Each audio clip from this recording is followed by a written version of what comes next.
Hi guys, welcome back to the Carbon Classes channel. और आज के इस लेक्चर में we are going to deal about cirrhosis of liver. ठीक है, सिरोसिस के बारे में जानेंगे, सिरोसिस के कॉजेज़ देखेंगे, उसके पैथोलॉजी देखेंगे, पैथोलॉजी देखने के बाद उसकी ट्रीटमेंट मैनेजमेंट चेक करेंगे। तो जानते हैं व्हाट इज़ सिरोसिस। तो cirrhosis is a pathological condition और pathological entity that is characterized by degeneration of hepatocytes. देखो ये सीक्वल ऑफ इवेंट्स हैं सिरोसिस के। तो सिरोसिस क्या है?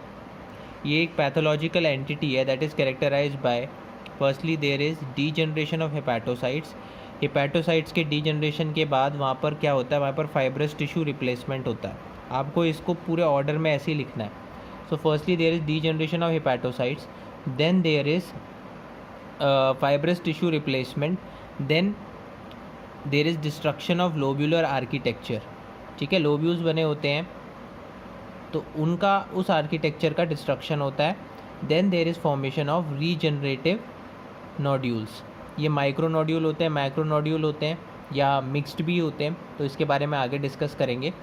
तो अपने ने क्या देखा कि cirrhosis is characterized is a pathological entity that is characterized by 4 types या 4 सीक्वले ऑफ इवेंट्स। पहला क्या होता है, डीजनरेशन ऑफ हेपेटोसाइट्स। दूसरा क्या होता है, वहाँ पर फिब्रोसिस हो रही है। तीसरा क्या हो रहा है, वहाँ का लोब्यूलर आर्किटेक्चर डिस्ट्रस्ट हो रहा है। और फोर्थ क्या हो रहा है, वहाँ पर रीजनरेटिव नोड्यूल्स बन रहे हैं।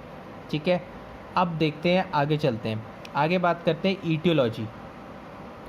ईटियोलॉजी क्या है? देखो सिरोसिस अगर वेस्ट की बात करें, वेस्ट मतलब वेस्ट जैसे अमेरिकन कंट्रीज़ हो गई, यूके, तो जो डेवलप्ड कंट्रीज़ हो गई towards the west, there alcohol is the main cause of cirrhosis.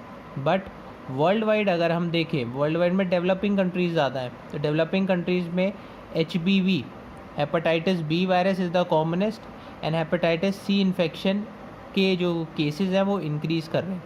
So HBV is the commonest and HCV infections are increasing. Now आपको ये पता हो कि HBV आपका DNA वायरस है, डबल स्ट्रैंडेड DNA। HCV आपका सिंगल स्ट्रैंडेड RNA वायरस है ना। HBV आपका both type acute chronic infection कराता है। HCV भी आपका एक्यूट कम लेकिन क्रॉनिक ज़्यादा कराता है। ठीक है, एक्यूट में भी लिख सकते हो, वैसे क्रॉनिक ज़्यादा कराता है। अब देखो कॉजेज़ की बात करते हैं। तो कॉजेज़ बहुत सिंपल है, एक हो गए कॉमन कॉजेज़, ठीक है, और फिर हो गए अदर्स। तो देखो सिरोसिस में क्या हो रहा है, सिरोसिस में सबसे पहले देयर इज़ डीजनरेशन। ठीक है, हेपेटोसाइट्स का डीजनरेशन है। ठीक है, फिर क्या है, टिश्यू रिप्लेसमेंट हो रही है, फिर डिस्ट्रक्शन ऑफ लोबुलर आर्किटेक्चर है, और फिर रीजनरेटिव नोड्यूल्स हैं। तो हो किन किन वजह से रहा है? सबसे पहले कॉमन कॉजेज़ में हम चेक करें तो there is alcohol and HBV and HCV virus. Then others में चेक करें तो देयर इज़ बाइलरी सिरोसिस। ठीक है, biliary cirrhosis that could be primary और secondary. There could be auto immune chronic active hepatitis. ठीक है, अपने सेल्स को ही अपने सेल्स से ही डीजनरेशन हो रही है। ठीक है, अपने बॉडी के सेल्स ही, तो that is auto immune chronic hepatitis. फिर है विल्सन्स सिंड्रोम। विल्सन सिंड्रोम में कॉपर का एक्यूमुलेशन हो जाता है लिवर, ब्रेन और अदर इम्पॉर्टेंट ऑर्गन्स में, दैट इज़ विल्सन सिंड्रोम। फिर कहते हैं Burt Chiari syndrome. Budd Chiari syndrome में क्या होता है आपका कि हिपैटिक वेन्स आर ब्लॉक्ड। अब हिपैटिक वेन्स ब्लॉक हुई, वहाँ पर क्या हुआ, वहाँ पर लिवर के अंदर ही आपका ब्लड एक्यूमुलेट होने लगता है। ठीक है, तो blood is gets accumulated in the liver. ठीक, फिर क्या है जिसकी वजह से सिरोसिस होती है। फिर क्या है, हीमोक्रोमैटोसिस। हीमोक्रोमैटोसिस में आयरन एक्यूमुलेट होने लगता है वेरियस ऑर्गन्स में, that is called iron overload. फिर क्या है, alpha one antitrypsin deficiency. Drugs such as isoniazid. ठीक है, ड्रग्स सच एज आइसोनियाजिड और galactosemia and glycogen storage disease. These are other conditions which causes cirrhosis of liver. तो cirrhosis of liver देखो common conditions हो गई आपकी अल्कोहल और HBV virus, और आपकी अदर कंडीशंस हो गई जैसे biliary cirrhosis, auto immune destruction of chronic active hepatitic cells. फिर विल्सन्स डिसीज़ हो गई, विल्सन डिसीज़ में कॉपर बिल्डअप हो रहा है। फिर Budd Chiari syndrome, Budd Chiari syndrome में क्या हो रहा है, आपकी वेन्स ब्लॉक हो रही हैं।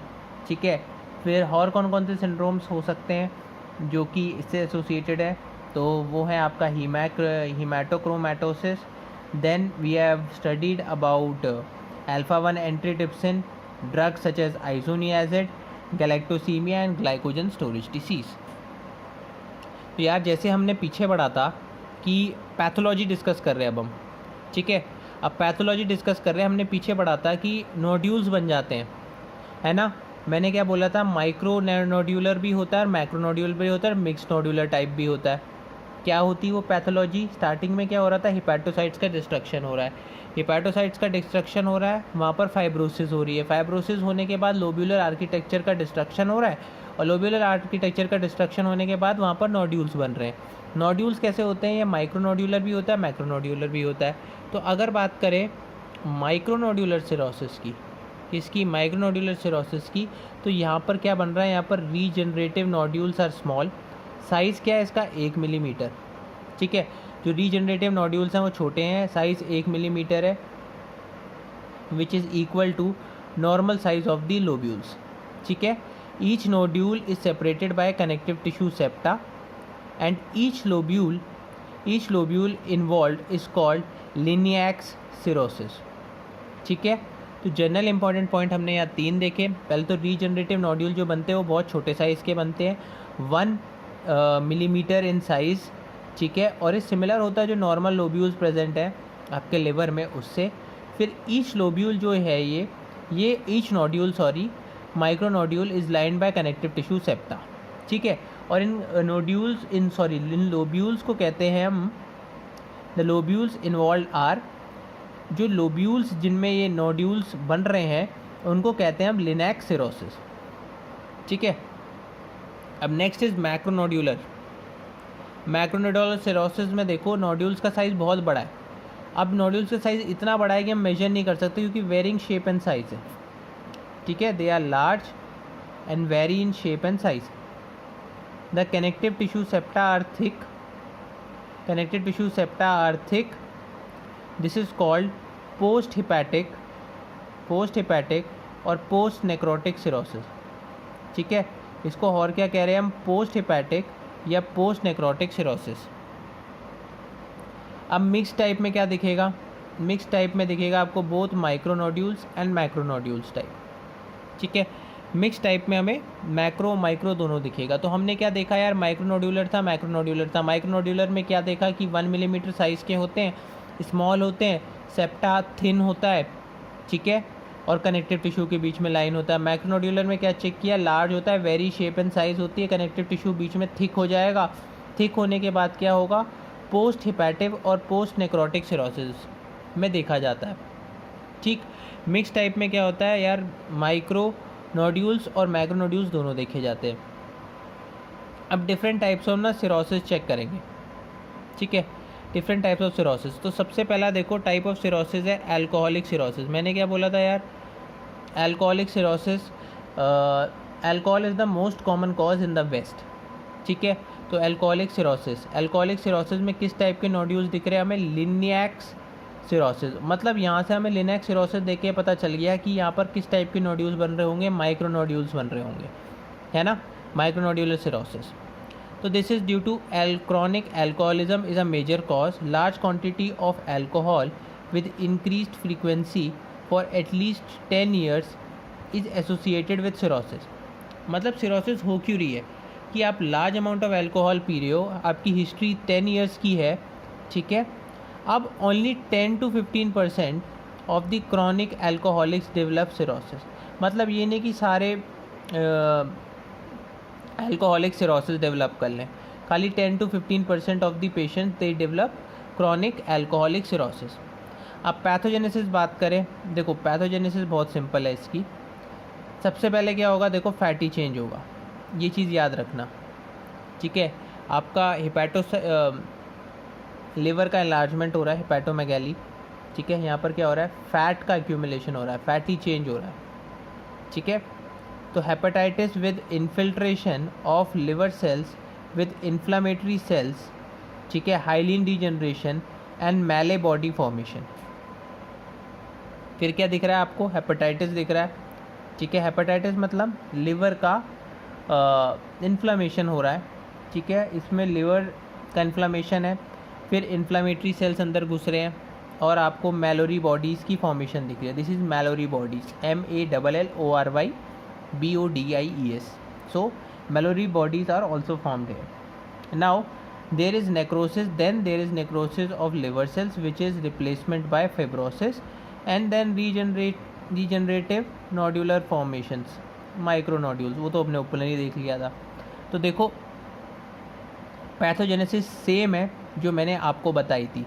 पहले क्या हो रहा था, मैंने उसको आपको बताया था कि हेपेटोसाइट्स का डिस्ट्रक्शन है. यहाँ पर क्या हो रहा है, फैट सेल जा रहे हैं अंदर, किसका, इन्फ्लामेटरी बॉडीज जा रही है, ठीक है, हाइलिन डीजनरेशन हो रहा है. तो हाइलिन डीजनरेशन हो रहा है और मैलोरी बॉडीज़ फॉर्मेशन हो रही है. इसके बाद क्या हो रहा है, नेक्रोसिस हो रही है, ठीक है, मतलब सेल की डेथ हो गई हेपेटोसाइट्स की. वहाँ पर फाइब्रोटिक चेंज हुए, फाइब्रोटिक चेंज होने के बाद वहाँ पर क्या हुआ, रीजनरेटिव नोड्यूल्स बन गए, है ना. तो ये हो गई सिंपल अल्कोहलिक लिवर सिरोसिस की पैथोजेनेसिस. यार नेक्स्ट जो हम बात करें that is post necrotic cirrhosis और पोस्ट हेपेटाइटिक सिरोसिस. अब पोस्ट नेक्रोटिक सिरोसिस में देखो जो सिरोसिस दिख रही है वो मैक्रोनोड्यूलर टाइप है. इसमें क्या हो रहा है, extensive loss of liver cells, ठीक है, collapse of reticulin network and thin connective tissue, ठीक. There is large thick septae separating the nodules. ये तो हमने मैक्रोनोड्यूलर की टाइप में चेक कर लिया था. ईटियोलॉजी कौन सी है यहाँ पर जिसकी वजह से ये हो रहे हैं, इसमें वायरल हेपेटाइटिस, ठीक है, viral hepatitis, chronic hepatitis, auto immune type, ठीक है, और ड्रग्स है आइसोनियाजिड और कॉन्ट्रासेप्टिव पिल्स, ठीक है. तो पोस्ट नेक्रोटिक सिरोसिस या पोस्ट हेपेटाइटिक सिरोसिस मतलब पहले हेपेटाइटिस हो रहा है उसके बाद तुम्हारा सिरोसिस आ रहा है. तो ये किस में चेक हो रहा है, ये मैक्रोनोड्यूलर टाइप है. पहले तो देखो, पहले हेपेटाइटिस है, उसकी वजह से ऑलरेडी लिवर इन्फ्लेम्ड है. अब उसके बाद नेक्रोसिस भी हो रही है, ठीक है, नेक्रोसिस भी हो रही है. तो नेक्रोसिस किस टाइप में हो रही है कि there is extensive loss of liver cells, then there is collapse of reticulin network. Collapse के बाद तुम्हारा सेप्टा नेटवर्क भी ख़त्म हो जाता है, थिन कनेक्टिव टिश्यू नेटवर्क का भी कोलैप्स हो जाता है. फिर लार्ज थिक सेप्टे बनते हैं. ईटियोलॉजी क्या है इस चीज़ की, आपका hepatitis B virus, hepatitis C virus, hepatitis D virus, ये सब क्रॉनिक हेपेटाइटिस के कॉजेज़ हैं, ठीक है. फिर क्या है, chronic hepatitis auto immune type, and then drugs होती है, आइसोनियाजिड हो गई और कॉन्ट्रासेप्टिव पिल्स हो गई.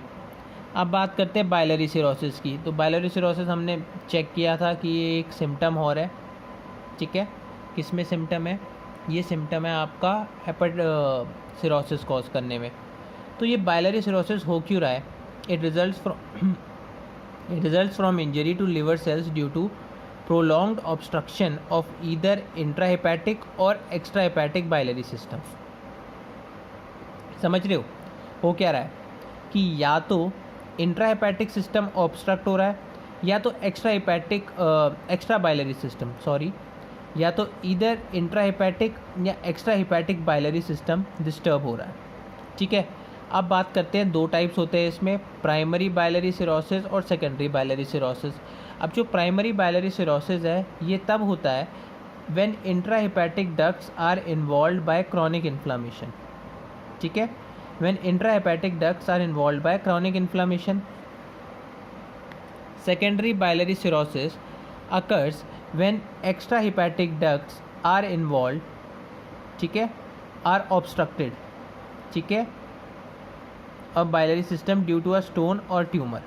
तो देखो यहाँ पर हिपैटिक इंट्राहेपेटिक डक्ट्स इन्वॉल्व है, यहाँ पर एक्स्ट्रा हिपैटिक डिस्ट्रक्शन हो रहा है. देखो डिस्ट्रक्शन का मतलब सिंपल है कि यहाँ पर कोई ना कोई या तो स्टोन बन गया या ट्यूमर हो गया जिसकी वजह से वो डक ब्लॉक हो गई है. तो ये सिंपल है बाइलरी सिरोसिस, है ना. बाइलरी सिरोसिस में अपने ने क्या देखा कि बाइलरी का या तो इंट्रा हिपैटिक ऑब्स्ट्रक्शन हो रहा है या तो एक्स्ट्रा हिपैटिक ऑब्स्ट्रक्शन हो रहा है. प्राइमरी बाइलरी सिरोसिस कब होगा, जब इंट्रा हिपैटिक ऑब्स्ट्रक्शन होगा, और सेकेंडरी बाइलरी सिरोसिस कब होगा, जब एक्स्ट्रा हेपेटिक होगा ड्यू टू ट्यूमर और स्टोन. अब पढ़ते कार्डियक सिरोसिस. यार कार्डियक सिरोसिस ना बड़ा कैरेक्टरिस्टिक है. कार्डियक सिरोसिस होना ही तब है जब राइट हार्ट फेलियर है, ये चीज़ याद रखो. कार्डियक सिरोसिस कब होगा, जब there is severe right heart failure that leads to chronic venous congestion of liver followed by cirrhosis, ठीक है. तो क्या हो रहा है, क्रॉनिक वीनस कंजेशन हो रहा है, ठीक है, ऑफ लिवर मतलब कॉर्निक वीनस कंजेशन का मतलब समझो कि जो लिवर से वेन्स जा रही है वो क्या हो रहा है, वहाँ पर ब्लड एक्यूमुलेट हो रहा है, ठीक है, प्रेशर बढ़ रहा है, इतना हाइपरटेंशन हो जा रही है, ठीक। इससे क्या होता है, नटमेग टाइप की अपीयरेंस दिखती है, ये बहुत कैरेक्टरिस्टिक है। In this type there is necrosis and fibrosis giving nutmeg appearance, that is a characteristic of cardiac cirrhosis.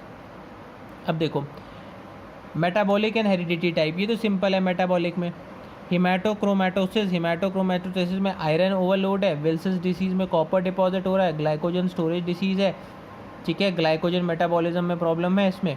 फिर अल्फा 1 एंटी ट्रिप्सिन डेफिशिएंसी, ये और चीज़ें किसको लीड करती हैं, ये सारी चीज़ें लीड करती हैं towards cirrhosis of liver.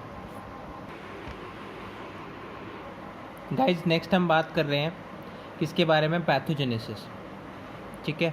Pathogenesis में हमने सबसे पहले बात किया था there is loss of liver cell mass. अगर लिवर सेल मास का लॉस है तो देखो क्या क्या हो रहा है, there is jaundice, there is oedema, ठीक है, disorders of coagulation, metabolic endocrinal disturbance are due to reduction in the hepatocellular mass. देखो समझने की बात यह है कि लिवर में प्रॉब्लम है, लिवर में प्रॉब्लम है तो मतलब देखो जॉन्डिस हो रहा है क्योंकि बिलिरुबिन कॉन्जुगेट नहीं हो पा रहा, एडीमा है, ओके, मतलब हाइपरटेंशन और प्रेजेंट होगा, disorders of coagulation, extrinsic intrinsic time बढ़ रहा होगा, प्रोथ्रोम्बिन टाइम इंक्रीज हो रहा होगा क्योंकि इंट्रिंसिक फैक्टर्स सिक्रीट नहीं हो पा रहे होंगे, ठीक है। Metabolic endocrinal disturbances and are there due to reduction in hepatocellular mass, ठीक है। Distortion of vasculature by regenerating nodules, ठीक है। अब जो वैस्कुलेचर है, जो सप्लाई है, उसको डिस्ट्रॉट कर रहे हैं रीजनरेटिव नोड्यूल्स। तो जो मैक्रोनोड्यूलर माइक्रोनोड्यूलर है, जो नोड्यूल्स बनते हैं, ये क्या डिस्ट्रॉय कर रहे हैं, ठीक है। अब देखो हेपाटोसेलुलर डैमेज है, ठीक है, और पोर्टल हाइपरटेंशन है। मैंने कहा ही था एडीमा है तो हाइपरटेंशन होगी, so hepatocellular damage plus portal hypertension. अब ये दोनों चीज़ें हो रही हैं तो यहाँ पर एसाइड्स हो रहा है plus hepatic encephalopathy, ascites plus hepatic encephalopathy arise from hepatic cell failure. Ascites का मतलब क्या है, ascites is accumulation of fluid in your peritoneal cavity, that is ascites. और यहाँ पर क्या है, हेपेटिक एनसेफेलोपैथी, दोनों चीज़ें हो रही हैं, ठीक है। This arises due to hepatic cell failure. तो आपको पैथोजेनेसिस समझ में आई कि लिवर सेल मास का डिस्ट्रक्शन हो रहा है। लिवर सेल मास के डिस्ट्रक्शन से देखो क्या क्या हो रहा है, जॉन्डिस, एडीमा, हाइपरटेंशन, कोएगुलेशन का टाइम इंक्रीज हो रहा है, एंडोक्राइनल डिस्टर्बेंसेस हो रही हैं, मतलब हार्मोन्स का डिस्टर्बेंसेस है, ठीक है। हार्मोन्स का डिस्टर्बेंसेस हैं तो सिम्टम्स दिखेंगे, जैसे मेल में गायनेकोमैस्टिया दिखता है ना, मेल में गायनेकोमैस्टिया दिखता है, फीमेल्स में मेंस्ट्रुअल इरेगुलरिटीज हो जाती हैं, तो these are hormonal disturbances. Then there is distortion of vasculature, अब जो वहाँ से ब्लड वेसल्स जा रही है उसका डिस्ट्रॉशन हो रहा है, क्यों, क्योंकि वहाँ पर रीजनरेटिव नोड्यूल्स फॉर्मेशन हो रहे हैं और उनका फिब्रोसिस हो रहा है। फिर both hepatocellular and portal hypertension is present there, hepatocellular damage हो रहा है और पोर्टल हाइपरटेंशन प्रेजेंट है। अब आगे चलते हैं, आगे बात करते हैं क्लिनिकल फीचर्स की। क्लिनिकल फीचर्स में क्या, यहाँ पर painless hepatomegaly, mild to moderate jaundice is seen, ascites is seen, ठीक है। Endocrinal features, loss of axillary और pubic hair and loss of libido. Men में क्या हो रहा है, मेन में gynaecomastia, testicular atrophy and importance, ठीक है, एंडोक्राइनल डिस्टर्बेंस की वजह से। फीमेल लाइक कैरेक्टर्स, टेस्टिकल्स की एट्रोफी, डेथ हो रही है और इम्पोर्टेंस हो रही है। वुमेन में क्या हो रहा है यार, मेंस्ट्रुअल इरेगुलरिटी है, एमेनोरिया है और ब्रेस्ट एट्रोफी है ना, ब्रेस्ट ख़त्म हो जाना, that is these are endocrinal feature that are seen in women. Now haematological changes, अब हीमेटोलॉजिकल चेंजेस में क्या है, देखो एनीमिया दिखेगा, पैनसाइटोपिनिया है, ब्रूसिस है, परप्यूरा है, एपिस्टैक्सिस, एपिस्टैक्सिस मतलब नोज से ब्लड आना, एंड मेनोरेजिया, ठीक है। Anaemia, pancytopenia, bruises, purpura, purpura spots दिखते हैं, ठीक है, जब वैस्कुलेचर ब्लीड करता है आपका तो बॉडी पे स्पॉट्स आ जाते हैं, that is purpura. And epistaxis, and menorrhagia. ठीक है, अब आगे बात करें। अब क्लिनिकल हाइपरटेंशन, अब मैंने क्या बोला था, पोर्टल हाइपरटेंशन दिख रही है, तो पोर्टल हाइपरटेंशन के देखो फीचर्स क्या क्या है। Splenomegaly, caput medusae. ठीक है, कैप्यूट मेडोसे क्या होता है यार कि तुम्हारे ना जो वेन्स हैं एब्डोमेन के ऊपर वो स्वॉलन हो जाती है, दैट इज़ कैप्यूट मेडोसे। हिमैटेमेसिस मतलब you vomit blood. Fetor hepaticus मतलब there is strong musty smell of breath. आप जब सांस लोगे तो उसकी जो स्मेल आएगी वो स्ट्रॉन्ग मस्टी स्मेल रहेगी। अदर क्या है, there is low grade fever and clubbing of fingers. Is low grade fever and clubbing of fingers. चलो अब सिरोसिस की किसके बारे में बात करते हैं, इन्वेस्टिगेशन की। अब देखो लिवर में कोई भी प्रॉब्लम हो रही है तो हम हर जगह कोई एंजाइम सी चेक करते हैं। तो सबसे पहले we are checking SGPT SGOT, या लिवर में कुछ पंगा हो रहा है। तो SGPT SGOT क्या होता है, low in established cirrhosis but increase with evolution of cirrhosis. ठीक है, मतलब जब सिरोसिस इनिशियल है तब लो रहेगा, लेकिन धीरे धीरे एवोल्यूशन ऑफ सिरोसिस इंक्रीज करेगा। तो आप इससे लिखो कि याद ऐसे करना है कि they increase with evolution of cirrhosis. Done. Then ALP and transaminase. ठीक है, तो ALP क्या हो गया आपका, एल्कलाइन फॉस्फेटेस। ठीक है, they may be slightly raised और in decompensated cirrhosis. Decompensated cirrhosis is an advance liver disease. ठीक है, तो आप ये याद रखो, लिवर की कोई भी डिसीज़ हो, चाहे हेपेटाइटिस हो, कोई भी टाइप की हेपेटाइटिस हो, चाहे सिरोसिस हो, ठीक है, वहाँ पर जो ALP होता है वो तो नॉर्मल या तो नॉर्मल रहेगा या स्लाइटली रेज्ड रहेगा, बस। नेक्स्ट याद करते हैं प्लाज्मा बिलिरुबिन के बारे में। प्लाज्मा बिलिरुबिन, तो प्लाज्मा बिलिरुबिन इंक्रीज़ करता है, normal but increased in decompensated cirrhosis, ये याद रखो। ठीक है, कभी नॉर्मल रहता है, ठीक है, इंक्रीज़ हो सकता है डीकॉम्पनसेटेड सिरोसिस। ठीक है, अब डीकॉम्पनसेटेड सिरोसिस किसका साइन है, it is a sign of increasing liver dysfunction. देखो एडवांस लिवर डिसीज़ है, ठीक है, लिवर का डिसफंक्शन बढ़ता जा रहा है। ठीक है, जैसे जैसे बढ़ता जा रहा है वैसे वैसे ALP ट्रांसअमाइनेस बढ़ रहा है, प्लाज्मा बिलिरुबिन बढ़ रहा है। ठीक, अब then what we see, there is low albumin and rising bilirubin are signs of progressive liver damage. ठीक है, low albumin and rising bilirubin are signs of progressive liver damage, ये हमने देख ही लिया। अब चेक करते हैं, देखो ये हमने लिवर की बायोकेमिस्ट्री की। लिवर की बायोकेमिस्ट्री में हमने SGPT SGOT ALP plasma bilirubin और एल्ब्यूमिन को चेक किया। अब करते हैं हिमेटोलॉजिकल फंक्शंस। ठीक है, अब हिमेटोलॉजिकल फंक्शंस को हमने किस में चेक किया, हमने चेक किया, देखो एनीमिया देखा, एनीमिया है या नहीं, ल्यूकोपीनिया देखा, थ्रोम्बोसाइटोपीनिया देखा या पैनसाइटोपीनिया देखा। ठीक है, these may be seen. Anaemia, leukopenia, thrombocytopenia, pancytopenia, they may be seen. ठीक है, there is increase in prothrombin, that is clotting time. ठीक है, एसाइटिक फ्लूइड को हमने एग्जामिनेशन किया, so it develops due to portal vein hypertension, hepatocellular damage and portal vein hypertension. Ascitic fluid हो रहा है, एसाइट समझ रहे हो, पेरिटोनियल कैविटी में फ्लूइड भर जाना, दैट इज एसाइटिस। ठीक, फिर हम बात करते हैं assessment to determine the type of cirrhosis. सबसे पहले वायरल मार्कर्स, अगर हेपेटाइटिस की वजह से, और वो हेपेटाइटिस वायरल है जिसकी वजह से आप क्या कह सकते हो, HbA virus, hepatitis A B C D E, तो अगर इनकी वजह से है तो we use HBsAg, surface antigen होता है, हेपेटाइटिस सरफेस एंटीजन है।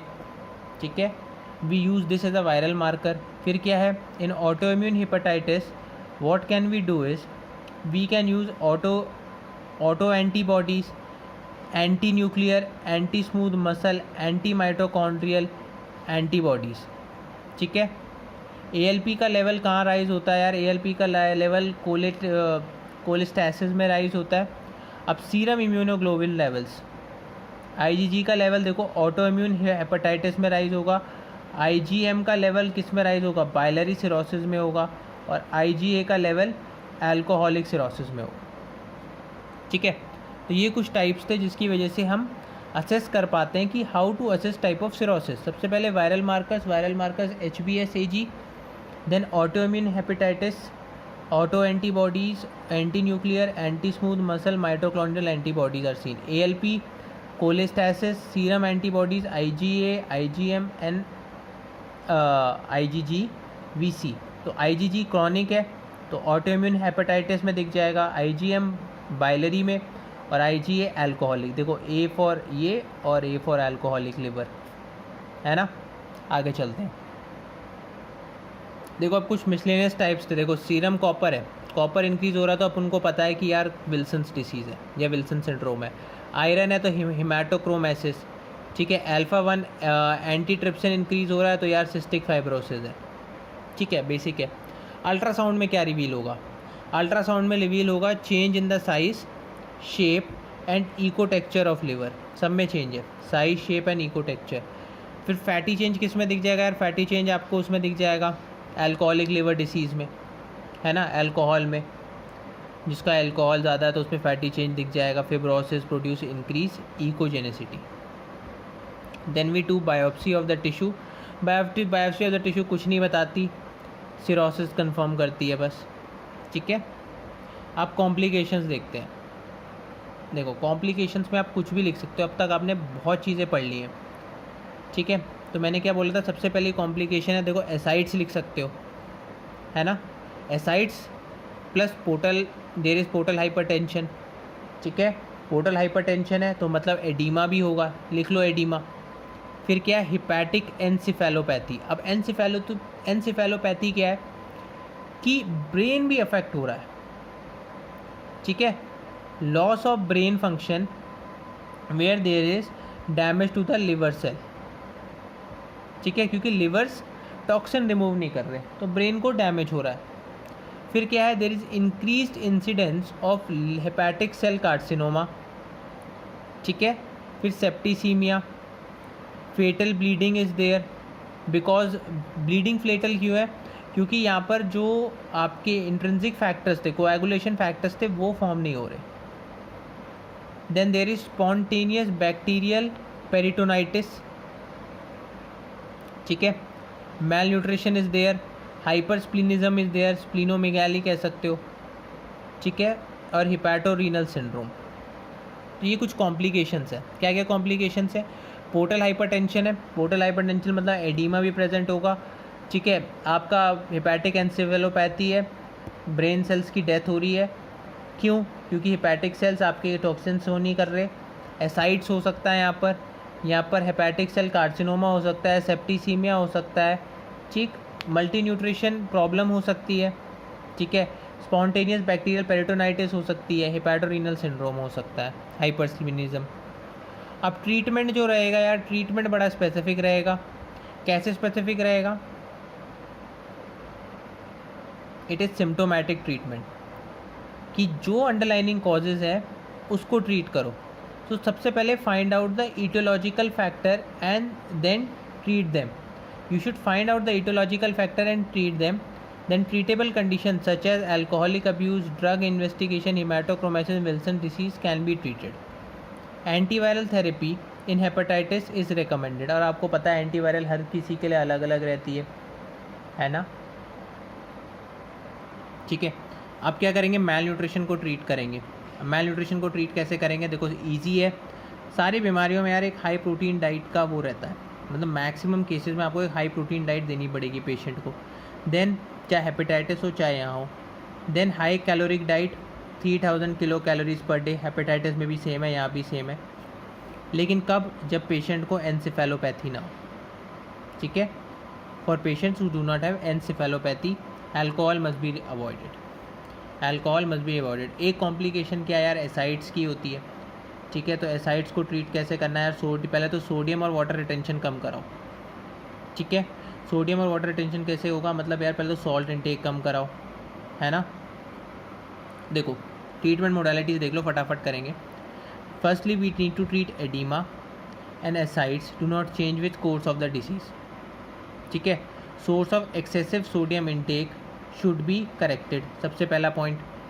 फिर use of sodium retaining drugs. कौन कौन सी सोडियम रिटेनिंग ड्रग्स होती है यार? जैसे कि NSAID, कार्बेनोजोलोन, NSAIDs and steroid hormones should be avoided. In cases, low salt diet, in mild cases, low salt diet is advised.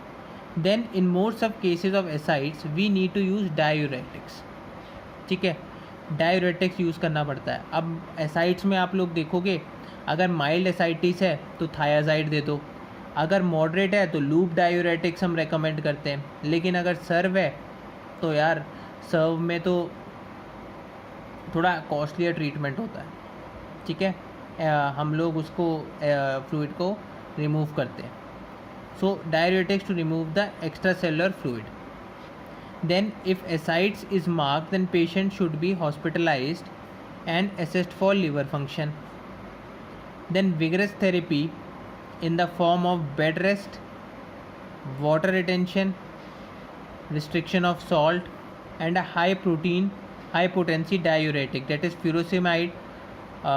देखो furosemide का dose भी बहुत ज़्यादा है, 40 to 60 मिलीग्राम पर डे में B use along with potassium supplementation. ठीक है, अगर एसाइटिस बहुत ज़्यादा है तो हम क्या कर रहे हैं, थेरेपी बेड रेस्ट दे रहे हैं, water retention, restriction of salt, then we use a potency of diuretic furosemide 40 to 160 milligram per day with a potassium supplementation. ठीक है, nowadays ascitic fluid can be shunted by a transjugular intrahepatic porto system shunt. ठीक है, TIPS: transjugular intrahepatic portal porto system shunt. So this is a new type of treatment that is come in the market. ठीक है, ascitic fluid की management के लिए. तो thank you guys for listening. ये इस वीडियो का एंड था. Hope you would like the video. Do like and subscribe the channel. Keep watching खाबन क्लासेस.